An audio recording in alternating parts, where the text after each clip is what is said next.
Tribute Pod production. Feeling good? Here we go.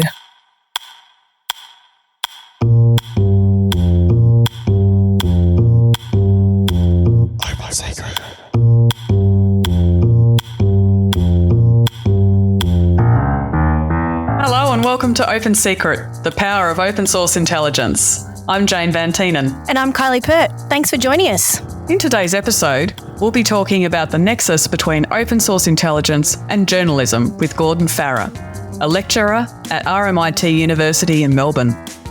We asked Gordon to share his thoughts on the role of the media in modern democracy and how OSINT collection tools and analytical techniques are important to support the verification and fact-checking of online information.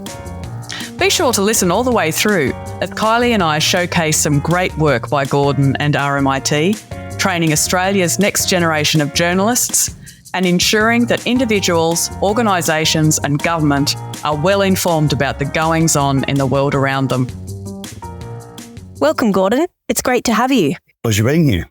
Gordon, you have 25 or so years experience as a journalist, and you are currently a lecturer in journalism at RMIT University, where you're playing a key role in shaping the critical thinking practices and methodologies of young journalists. And you helped re-establish the ABC fact-checking unit at RMIT in 2017. But perhaps most notably for our pod is that you're also an avid supporter of OSINT collection tools and analytical techniques to support the verification and fact-checking of online information. Why? To ensure that public discourse, the bedrock of any democracy, is based in truth, particularly now in this time of disinformation, alternative facts, and post-truth. Gordon, as you see it, why is it so important to have trustworthy news and media networks, and for individuals, organisations, and governments to be well informed about the goings-on in the world around them and the increasingly complex issues that impact our everyday lives? I think it's very important that we do have a trustworthy news media network or area so that people can feel that the information they get through traditional news media channels is trustworthy. Unfortunately, for a whole lot of reasons, that trust has been eroded. I mean, journalists were never at the top of the trust barometer in society, but in the last few years, especially, it's been undermined even more for a whole lot of reasons because people now feel they can do their own research to find out what's really going on. And we know that the business model of journalism has damaged it in ways that are harmful to that reputation as well. So now journalism often seeks clicks, eyeballs for stories. And when that happens and people go looking for other information online, or if they try to avoid traditional media, news media channels, and they go to other places to find their information, and they lack the critical thinking skills to determine whether those are authoritative or trustworthy places to get information, then you can't guarantee that they're going to look for information that is neutral or even-handed or unbiased. What they then traditionally, we know, try to do is to try to find information that supports how they already feel. And I use the word feel because that's an important word here. We talk about cognitive biases. We talk about motivated reasoning. And what motivated reasoning means is you take information and you twist it or apply it in a way that supports what you already think. You're not assessing information in an unbiased, neutral way. You're trying to use information in a way that supports what you already think because our gut feelings, the lizard brain that makes us feel an emotional response to something, wants us to be reassured or wants us to feel that our values and our worldview is always supported. And if you're just looking for information on social media that does that, you're not really necessarily getting an accurate view of the world, and you don't have an accurate set of facts on which to base your decisions about your own life or about who you're going to vote for in an election. So that's problematic. So, Gordon, what I'm wondering is, clearly it's healthy to be skeptical of the information that we consume and what we see on the internet and what we read. How do you promote skeptics without creating cynics? That is the huge challenge. And a lot of the actors who spread disinformation and then becomes misinformation know this. And they use this lie that, that you should do your own research and think for yourself. But they're relying on people not thinking in critical ways and not assessing their own thinking patterns, and that they justify accepting certain kinds of information, thinking that they're being critical when they take on that information, but are actually subject to their own thinking weaknesses, as it were, and supporting those biases without realizing it. They think they're doing critical thinking. They're not really doing critical thinking. How do you fix that? I don't know that we can. I think we do need to promote critical thinking skills. I think we need to make people aware of the value of a healthy media diet, to understand that information that they get through social media, for example, doesn't necessarily go through the same kinds of vetting processes that information in traditional news media does. Now, people often believe that that doesn't happen because they're suspicious of fake news and, they're told not to trust mainstream news organizations. And that's an issue. So we need to be more transparent in journalism, for example, about how we do what we do. In fact-checking and verification, which is one of the courses that I teach, I stress to students that they need to be very open about how they research what they research, what their evidence is, why they trust that evidence, and what gaps there are in their understanding of a particular issue that they might be reporting about, because that helps people understand the process and the reasons they should trust that information. So as they go out into the world as journalists, I stress that they do those things. Hopefully over time, that will help the audience, the citizens of our democracies. It'll help them trust journalism again. And so you mentioned fact-checking and verification in the course that you teach with journalism students and others who take your course. What's the relationship between fact-checking and open source intelligence, or OSINT? Like, how are the two kind of related? Is fact-checking a subset of OSINT? Or are we talking about tools and techniques? How is it that you engage in OSINT with your students? Fact-checking, as I talk about it and as I've researched it, is a specific and new kind of journalistic practice. Because when you say RMIT, ABC has this fact-check unit, people say, well, aren't journalists meant to fact-check anyway? Isn't that what they're supposed to do? Why do you need a whole unit to do this? The fact-checking is done in the normal course of producing a piece of journalism. So you do your research, you interview people, you have a look at the statistics about, unemployment or inflation levels. You go to the ABS and you look at those numbers and you check those facts and you check the things that people tell you in the course of your researching a story. That's checking facts. And then a sub-editor or an editor will go through the piece and they'll check those facts. That is a form of fact-checking. But what we're talking about in my course is the kind of fact-checking that RMIT ABC fact-check does, and we call it political fact-checking. So this kind of fact-checking involves identifying statements made by public figures, whether they're politicians or business leaders or think tank leaders or whatever, deciding whether it's worth checking, that it's important to fact-check that statement, and then going out and understanding the field of the subject matter and then checking to see whether the information that was presented in that statement is accurate. That's a very different kind of fact-checking. So OSINT can be really useful in that. For example, and this is a very broad definition of an OSINT tool, but if you use something like advanced Google search operators, you can use advanced Google search to find information faster and that might be hidden from view in other ways. So you can search specifically on a website, you look for key terms in an article or in a headline, and you can look for file types. So you can look for a PDF or you can look for an Excel sheet.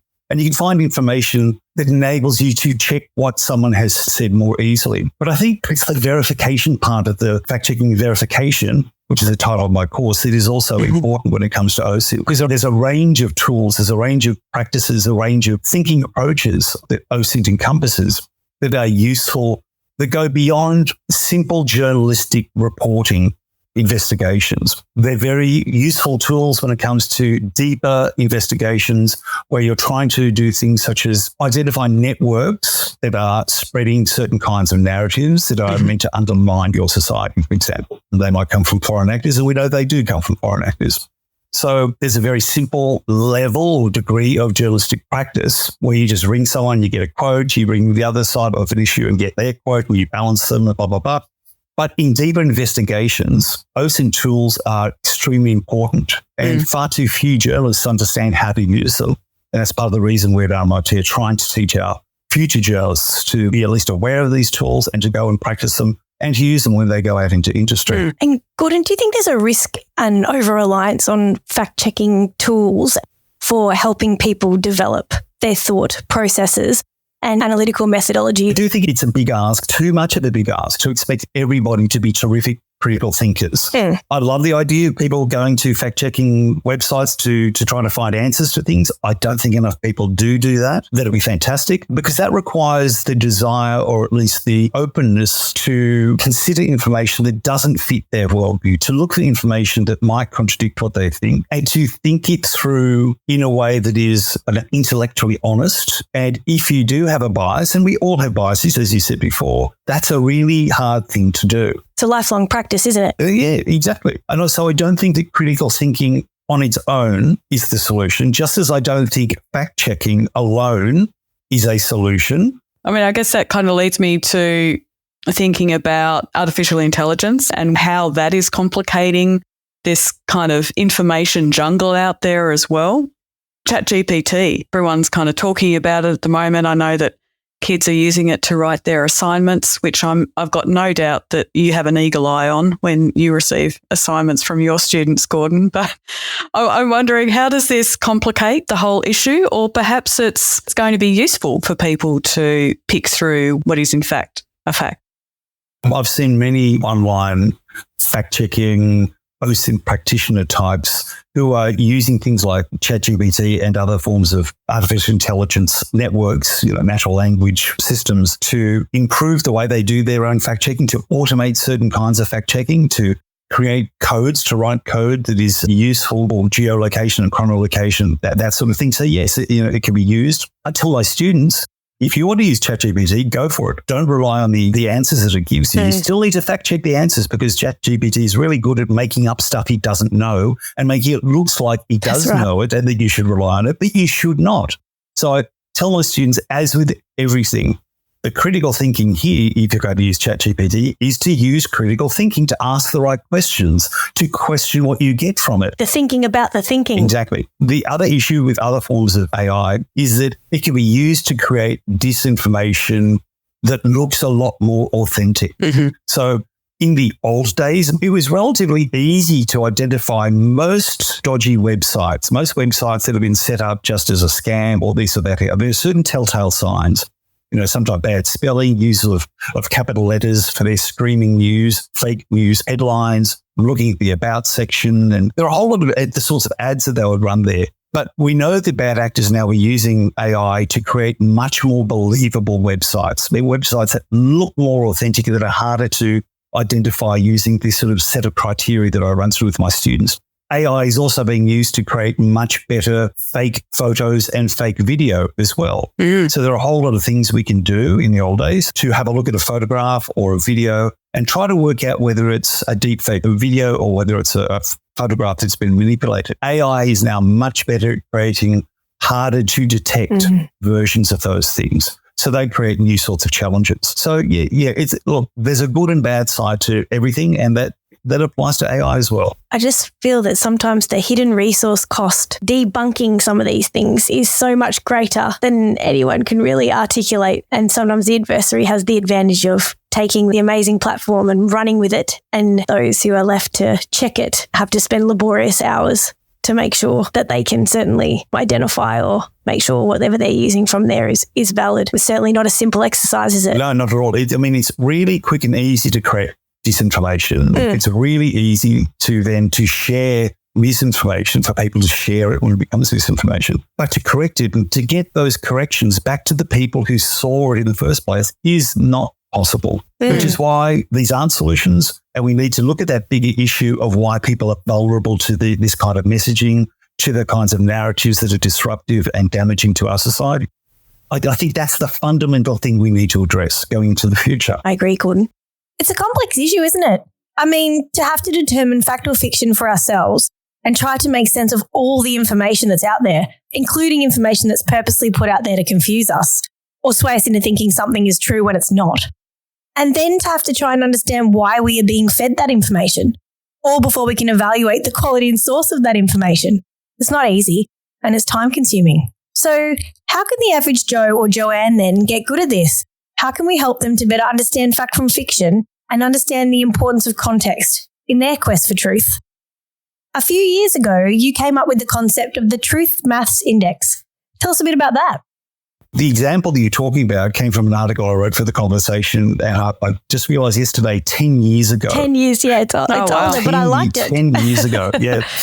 I do my research, you see. You do. And in that particular example, I was trying to explain the nature of different kinds of facts. And one of the facts I gave was Clive Palmer is overweight. We sort of accept that as a fact. But the reason we accept it as a fact is that we have this thing called the body mass index, where you divide someone's height by their weight and you get a number. And if it's outside a particular range, they're considered overweight or even obese. So we have this tool, but it has a context. We have to understand that there's a context around that is shaped by science, it's shaped by medical knowledge, it's shaped by what we know about what makes a healthy body, for example. So to say that Clive Palmer is overweight is a fact, I say in my piece. But if you look at someone like Nick Riewoldt, who was an elite athlete in the AFL down here in Victoria, a superb specimen of a man, like astonishing. If you apply the BMI algorithm to him, he's also considered overweight. Yeah. He's 193 centimetres. He was 96 kilograms at the time. Using the BMI, he's defined as overweight. It is equivalent to say that Clive Palmer is overweight is a fact, as much as it is to say that Nick Riewoldt is overweight is a fact. But we know that those two things are not equal. So we need to understand the context, how this kind of information is created. And once you do that, I think you can become more aware of how information is misused, and the very nature of fact itself becomes something that is pliable and they're manipulatable. That's a word. And that we need to be aware of how facts are being presented to us, or how information is being presented to us, because the context of that information can affect how we receive it and how it's interpreted. Yeah, hard to appreciate, isn't it, when you're only talking about 120 characters? It's impossible. But how you create a fact index, it wouldn't be lovely if there was such a simple thing as an algorithm where you could put this information, that information, ping, comes out of the other and says true or false or... Wouldn't it? Any coders out there, there's your idea right there. They're trying to do this automated fact checking sort of thing, but it won't solve everything, I keep saying. Not without our critical thinking abilities. Correct. And the other thing was the difference between misinformation and disinformation. There are a whole bunch of terms that are bandied around, and the big one, and I did use it, but I only ever use it in a very specific thing, that's fake news. It is used far too often, and it's been weaponized by politicians to mean something different to what it originally. Fake news literally was content that was made to look like news content, but was fiction. That's what fake news used to mean. Now, fake news is just used to mean disinformation and misinformation. But by using that term, the very practice of journalism is undermined. And I think that's a problem. I agree. Yeah, I mean, Trump weaponized it big time. If you go on Google Trends and look for the term fake news, it spikes straight after. I think straight after his inauguration, he started going nuts with the term. And it's designed to undermine trust in any journalism that is critical of a politician on a particular issue. And our own politicians have used the term as well. And even individuals, when you have an opinion, people tell you, oh, that's fake news. You're like, that's what? fake news. Yes, exactly. Yeah. It's got nothing to do with fake news. I just might not agree with you. Yeah. That's it. But that's the other thing. You can't fact check an opinion.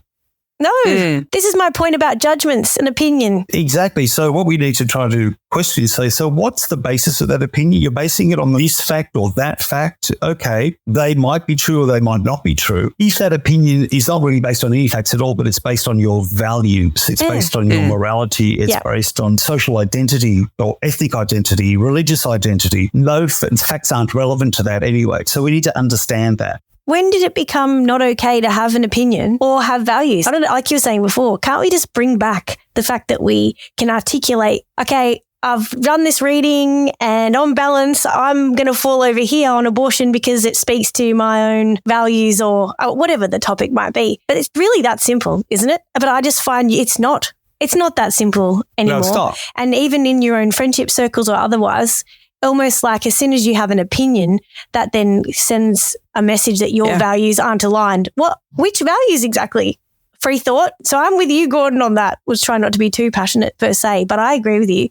We've got a big problem, haven't we? When people are loath to say, in my opinion, well, I'd just prefer they did. Based on my 50 years experience doing X and whatever, my opinion is, okay, Great. I know it's your opinion. I have often heard people say, though, well, that's my opinion. And I've considered the facts, or from what I've seen, it is also misused. But I say, but it's your opinion, but what is it based on? It just concede that it's based on your identity as a white man who feels threatened by the rise of the brown people in the United States, because we're talking about that demographic change. I mean, fess up to that and not say, well, I've based my opinion on fact. No, actually, I've got this gut feeling. I feel like my in-group, in-circle identity is threatened by this demographic change. I'm having an emotional response to that. And that's a hard thing to admit too, though. Well, it's also about awareness. And the people who will listen to this podcast are already interested in these issues.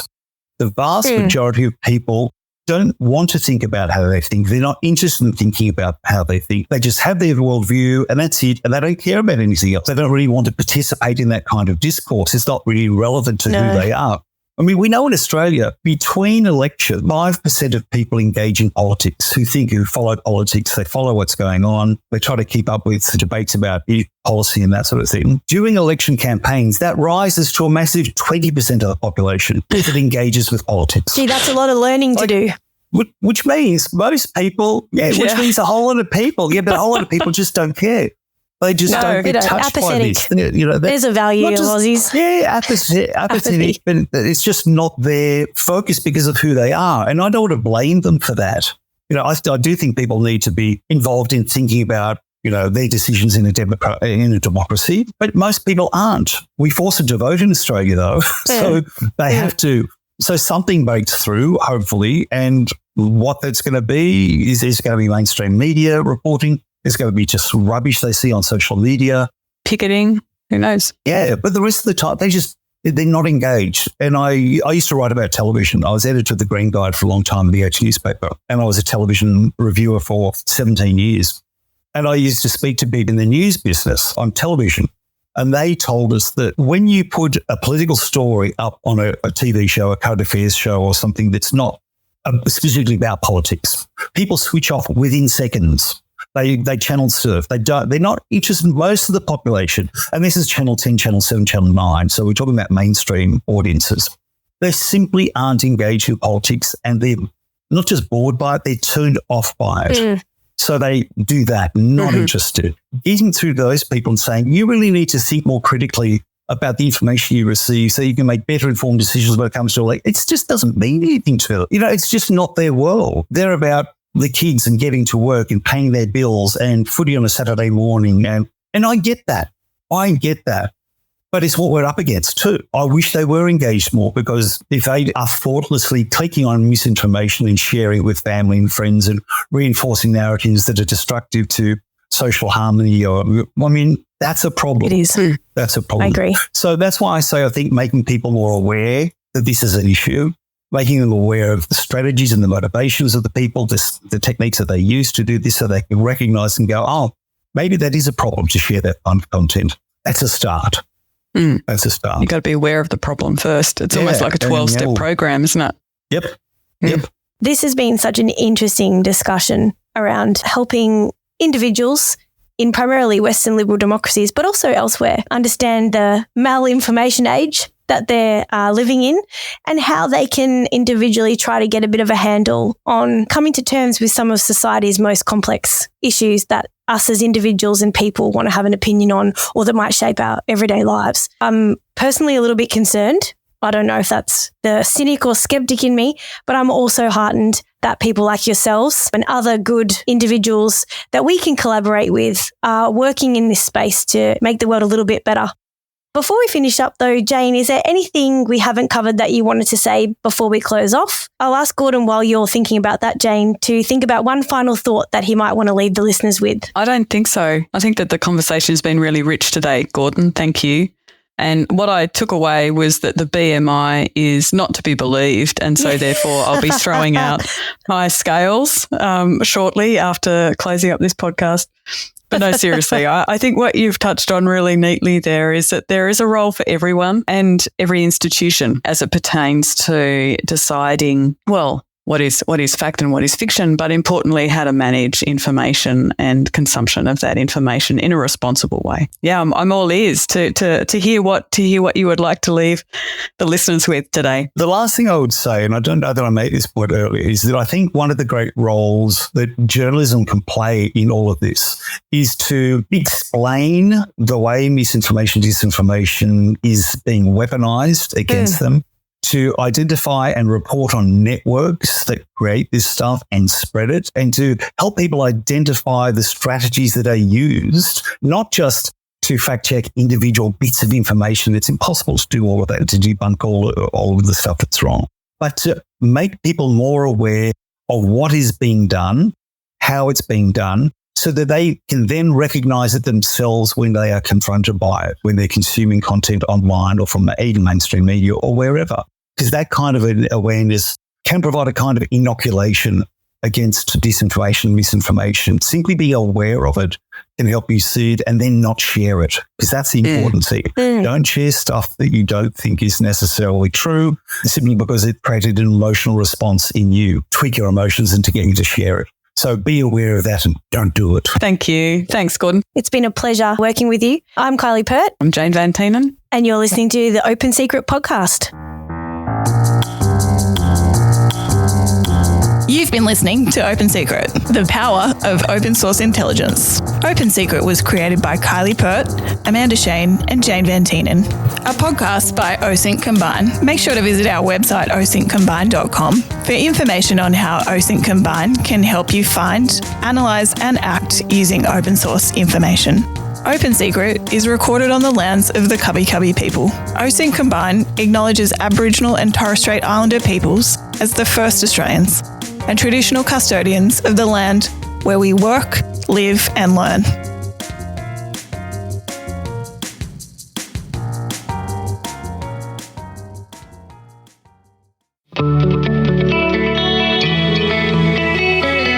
A Tribute Pod production.